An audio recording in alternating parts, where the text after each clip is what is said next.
Oke teman-teman, masih bersama Dev di sini dalam acara Jejak Sejarah. Kali ini kita berada di situs Pleret Kauman, Bantul ya. Ini merupakan sebuah situs berbentuk masjid atau bekas masjid dari Kerajaan Mataram Islam. Nggak kebayang sih kita melihat masjid di zaman kerajaan. Yuk kita lihat yuk. Semoga aja masih buka ya. Oke, kita baca-baca dulu.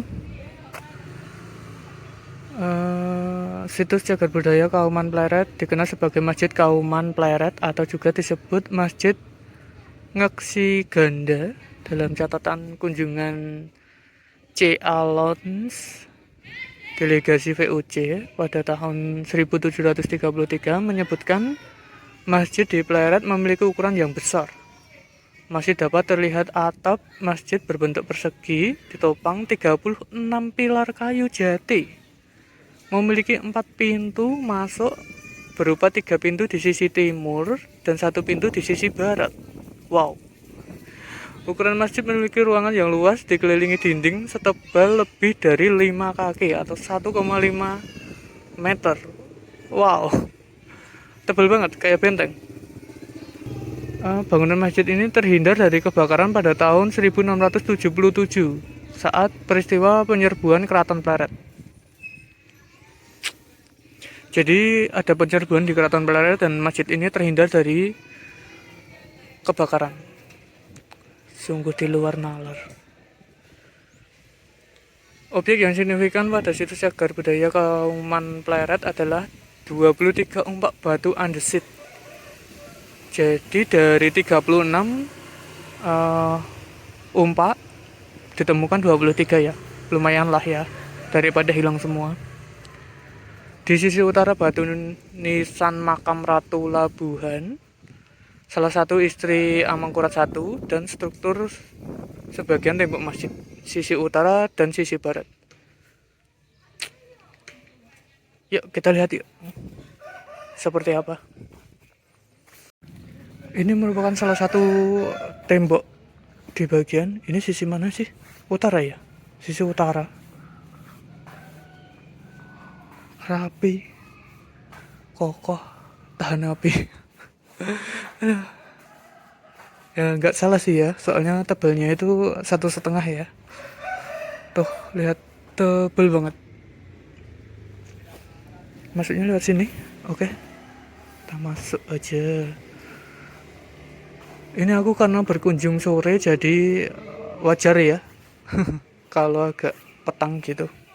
Mohon maaf. Oh, ini dia umpaknya. Umpaknya berbentuk seperti kendi gitu ya. Nih, seperti kendi kayak gini. Ada 23 yang tersisa di sini. 2, 4, 6, 7, 8, 9, 10, 11, 12.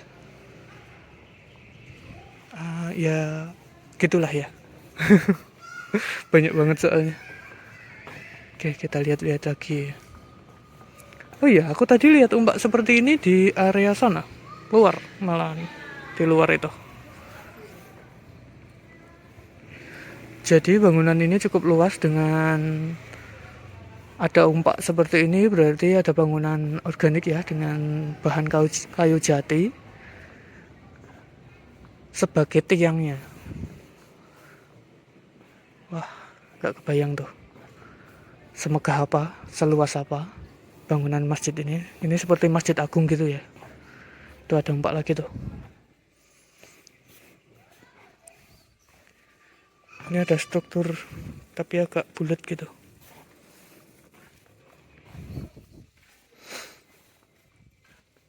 Situ ada bilik-bilik.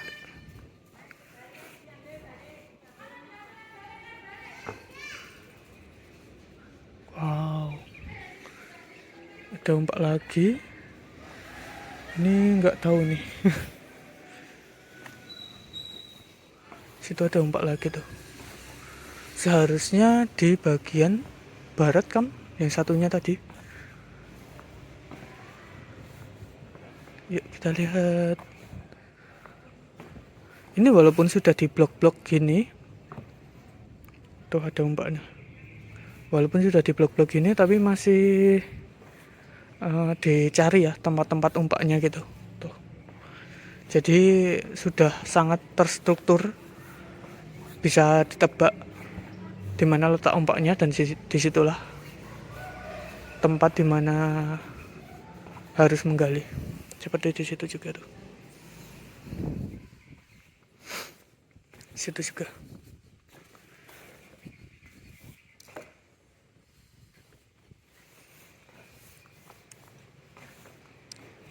Namun nggak semua berada di bawah tanah ya, ada juga yang di atas ya. Wow. Ini sisi baratnya, jadi benar ya, di sisi selatan sama barat. Ini kemungkinan adalah tempat untuk imam, karena bagiannya itu agak menjorok ketika sholat gitu ya. Dan ini temboknya. Di samping imam itu ada ombak berjajar. Tuh, ada ombak berjajar. Wah, nggak kebayang nih megahnya seperti apa. Jadi seperti ikut membayangkan bentuk bangunannya dulu seperti apa gitu ya. Di situ ada pojokan gitu, tepian. Di situ ada bangunan lagi, nggak tahu bangunan apa. Kalau dilihat sih ini luas banget, jujur aja, luas banget. Ini kemungkinan ada yang coba untuk merekonstruksi ya. Mungkin nih. Mungkin kalau ombaknya itu diisi dengan batang kayu jati, bentuknya akan seperti ini. Tuh, cantik ya. Cantik dan megah. Coba, kayu jati sebesar itu dan jumlahnya 36. Gokil nggak tuh? Semegah apa bangunan masjidnya? Nah, karena bagian dindingnya itu ukurannya setebal 1,5 meter ya. Jadi ini kemungkinan bagian dari pojok bangunan masjidnya itu sendiri. Ke sini.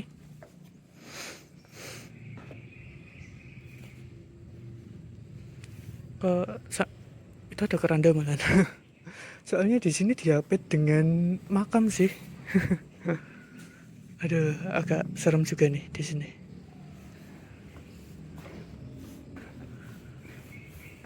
Untuk galian sini ada semacam tembok juga, namun nggak setebal tembok utama ya. Ini kalau dikasih papan petunjuk pasti akan lebih menarik lagi ya. Semisal dijelaskan di sini terdapat apa, ini tembok apa, ombaknya berjumlah berapa. Udah sih ombaknya jumlahnya. Tapi untuk area-areanya ini sebenarnya sudah ada holder seperti ini, namun nggak ada keterangannya. Jadi kita harus menebak-nebak sendiri seperti apa bangunannya dan di sini untuk apa, menghadap kemana. Ya seperti itu. Tapi sekilas aku kesini itu langsung wah megah. Ruangan yang cukup luas dengan umpak-umpak berdiri besar-besar seperti ini. Pasti di luar nalar lah. Tingginya pun juga di luar lah. Di luar ekspektasi kita. Di luar bayangan kita. Cukup puas aku berkunjung ke sini, melihat kemegahan masjid di zaman Kerajaan Mataram Islam yang dipimpin oleh Sultan Agung. Kurasa cukup sekian untuk video kunjungan kita ke masjid di zaman Mataram Islam. Terima kasih sudah mau menonton. Sampai jumpa lagi di video selanjutnya. Dadah. kurang lebihnya aku minta maaf ya, karena dadakan juga. Baru diberitahu tadi kalau di sini itu ada semacam situs gitu, jadi langsung gas ke sini. Keren sih. Lebih keren lagi temboknya keliling ini. Di situ tembok kelilingnya. Jadi kalian bayangkan aja, luas dari masjidnya itu keliling sini sampai ujung sana, dan itu merupakan tempat untuk imam memimpin sholat. Seluas itu, seluas bangunan ini, masjidnya itu. Wow, wow, nggak terbayang sih. Oke, sudah dulu petualangan kita di Bantul. Ada dua situs lagi yang belum aku kunjungi, tapi besok-besok lah ya, karena ini sudah kesoren.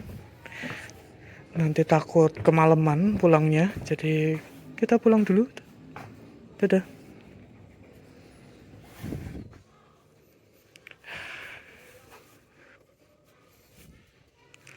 Bismillah, ya Allah, ya Allah.